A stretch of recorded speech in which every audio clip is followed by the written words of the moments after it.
आइए तो हम बात करते हैं इस वीडियो में कैसे आप एक प्राइवेट स्कूल में टीचर बन सकते हैं। क्या प्रोसीजर है आपका, क्या एजुकेशन क्वालिफ़िकेशन होना चाहिए, आपको क्या-क्या करना है एक प्राइवेट स्कूल का टीचर बनने के लिए, क्या-क्या प्रोसीजर हैं जिससे आपको ईज़िली आप प्राइवेट स्कूल में अप्लाई कर सकते हैं। आइए हम उन सारी बातों पे इस वीडियो में बात करते हैं। तो सबसे पहले मैं शुरू करती हूँ एजुकेशन के साथ। अगर हम बात करें प्राइवेट स्कूल में स्कूलिंग की, तो सबसे पहले आपको एक आपका आफ्टर 12th ग्रेजुएशन करना है। आपका जो भी बैकग्राउंड है, आर्ट्स, कॉमर्स या फिर साइंस। अगर आप आर्ट्स साइड से हैं तो आप बीए करेंगे, अगर आप कॉमर्स से हैं बीकॉम करेंगे, और अगर आप साइंस साइड से तो आप बीएससी करेंगे। लेकिन उसके बाद आपका अगर आपको टीचिंग साइड में जाना है तो आपको बीएड या बीटीसी या डीएलएड ऑप्ट करना पड़ेगा। तो मैं आपको बताती हूँ कि बीएड, डीएलएड और बीटीसी क्या होते हैं। अगर सबसे पहले मैं बात करूँ बीएड, बीएड 2 ईयर कोर्स होता है। डीएलएड हो गया बीटीसी, इसको 2 ईयर डिप्लोमा कहा जाता है। अगर मैं बात करूँ इन दोनों की, इन दोनों डिप्लोमा कोर्सेज़ के बारे में, तो आपको इसके लिए एक फॉर्म भरना है, एक एंट्रेंस एग्ज़ाम होता है। वो एंट्रेंस एग्ज़ाम क्वालिफ़ाई करने के बाद आपका बीएड में एडमिशन होता है, बीटीसी या डीएलएड। उसको आप 2 साल करते हैं। उसके बाद उसमें आपको 4 सेमेस्टर मिलते हैं। जैसे वो 4 सेमेस्टर क्वालिफ़ाई करते हैं, 1 सेमेस्टर, 2 सेमेस्टर, 3 सेमेस्टर, 4 सेमेस्टर, जिसमें बहुत सारे अलग-अलग सब्जेक्ट्स होते हैं।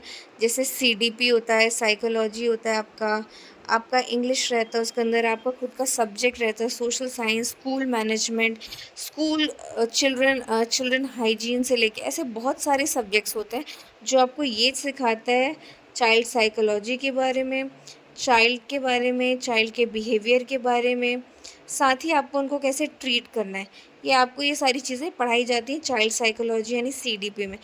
तो आप उसमें ऐसे बहुत सारे सब्जेक्ट्स होते हैं जो आप बीएड जब भी आप बीएड करेंगे तो आप उन सब्जेक्ट्स को पढ़ेंगे।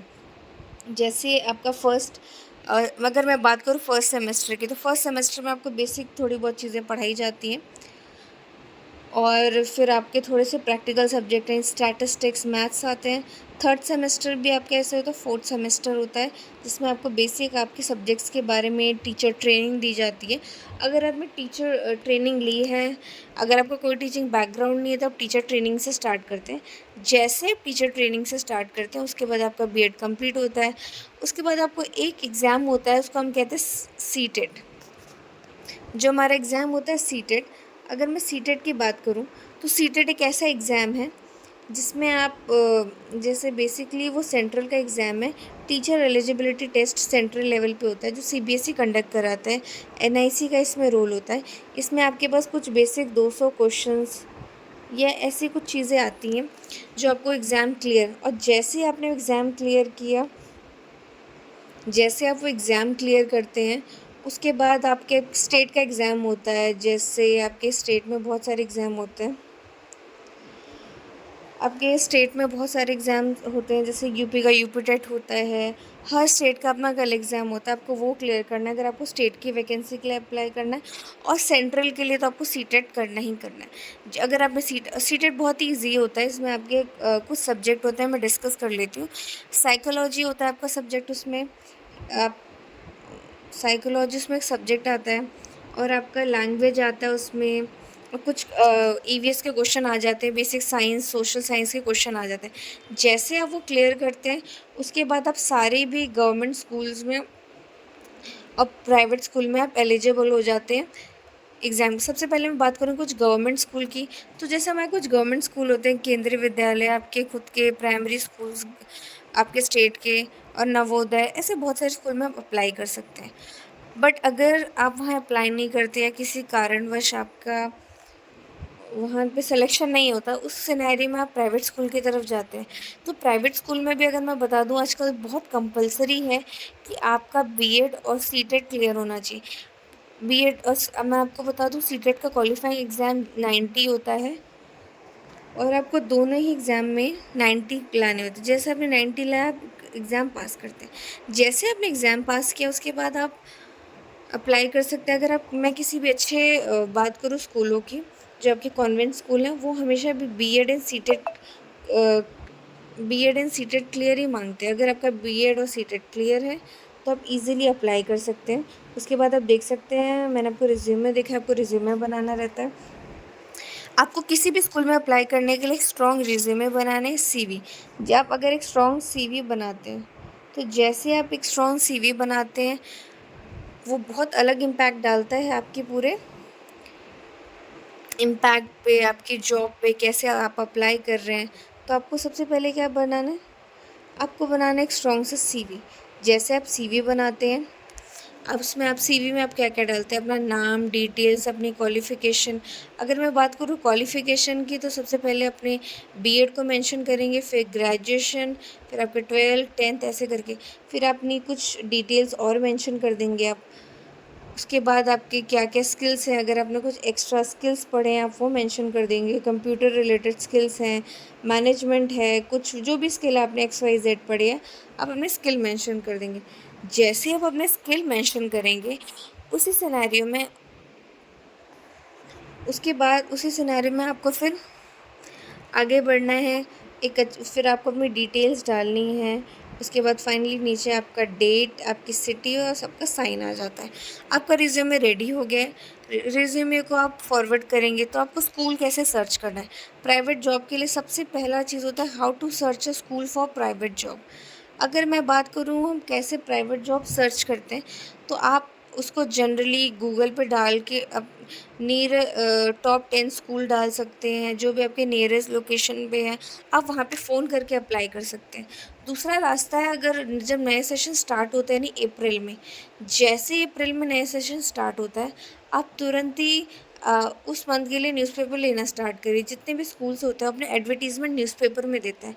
अगर मैं बात करूँ आपके जो लोकल न्यूज़पेपर होते हैं, जैसे अमर उजाला, दैनिक जागरण, इसमें तो 110% आता है। आप इंग्लिश न्यूज़पेपर मत लीजिए, उसमें कभी भी एडवर्टीज़मेंट नहीं डाले जाते। स्पेशली आपके लोकल स्कूल तो कभी भी उनको प्रेफर नहीं करते। तो आप अगर हिंदी न्यूज़पेपर लेते हैं, उसके बाद आप वो डेली न्यूज़पेपर एक पेज आता है जहाँ सारी जॉब आती है। तो अगर आप पूरा फ़ेब और मार्च देखेंगे, तो सारे स्कूल की वैकेंसी आती है कि उनमें पीजीटी टीचर की पोस्ट खाली है, टीजीटी या पीआरटी, जो भी एक्स वाई जेड आप डालना चाहते हैं, जैस उस पोजीशन के लिए आप अप्लाई कर सकते हैं। लेकिन जैसे ही आपको कोशिश करना है, आप टीचिंग जॉब के लिए अप्लाई कर रहे हैं, फरवरी से आप न्यूज़पेपर लेना स्टार्ट करिए, डेली वो पेज ओपन करिए, आप जॉब के लिए अप्लाई करिए। जैसे आप जॉब के लिए अप्लाई करते हैं, वहाँ आपको देखेंगे वो हर जगह ईमेल आईडी दी है, हर ईमेल आईडी पे अपना रिज्यूमे डाल सकते हैं या आप कॉल कर सकते हैं। उनको कॉल करने के बाद आप उनको रिज्यूमे फॉरवर्ड करेंगे। उसके बाद वो आपको बुलाते हैं इंटरव्यू के लिए। इंटरव्यू एक ऐसा प्रोसीजर है जो आपका फर्स्ट और लास्ट इंप्रेशन रहता है आपके इंटरव्यूअर पे। तो आपको बहुत वेल प्रिपेयर्ड होकर जाना है। जैसे उन्होंने आपको बुलाया इंटरव्यू के लिए, मोस्टली वो टेलीफोनिक इंटरव्यू भी लेते हैं, तो आपको बहुत खुद को बहुत अच्छे से प्रेजेंट करना है, टेलीफोनिक इंटरव्यू देना है। जैसे आपका वो इंटरव्यू हो तो आपको सेलेक्ट करते हैं। उसके बाद जैसे आपने वो इंटरव्यू में आप अपेयर हो गए, वो इंटरव्यू में अपेयर होने के बाद आपको वो आप बुलाते हैं आपको फ़ेस टू फ़ेस इंटरव्यू के लिए। उसके लिए आप जब भी इंटरव्यू के लिए जाएँ, आपको 2-3 चीज़ें याद रखनी है। सबसे पहले कुछ 3-4 क्वेश्चन्स हैं जो आपको पक्का आने चाहिए, जैसे tell me about yourself. Then वो आपसे पूछते हैं why you have opt this profession. They ask about teaching qualities and what is your salary expectation. Basic questions आपको उनके आंसर्स को थोड़ा-सा देख के जाना है, बहुत कॉन्फिडेंटली आपको फेस करना है। सबसे पहले मैं बात करूँ ड्रेस कोड की, तो आप कहीं भी जाते हैं तो हर जगह का ड्रेस कोड होता है। वैसे ही टीचिंग इंटरव्यू का भी एक रूल है, ड्रेस कोड है।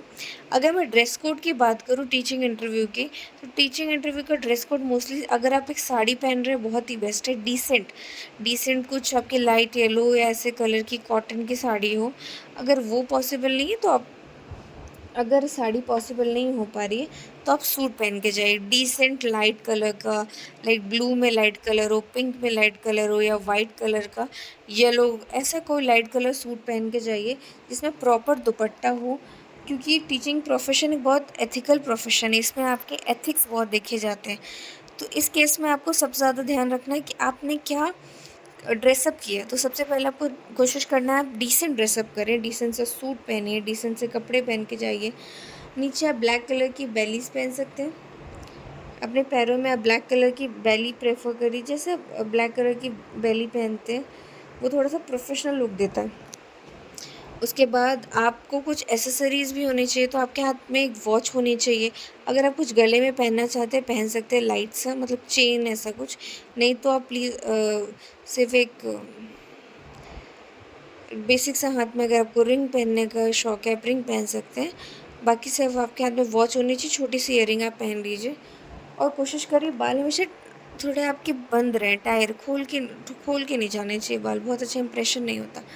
आप अच्छे से अपने बालों को बांध के स्मार्ट सा लुक कैरी करिए और जाइए आप टीचिंग इंटरव्यू के लिए। जैसे आप टीचिंग इंटरव्यू के लिए जाएँ तो आपको कुछ चीज़ें कैरी करनी है, मैं आपके साथ वो डिस्कस कर देती हूँ।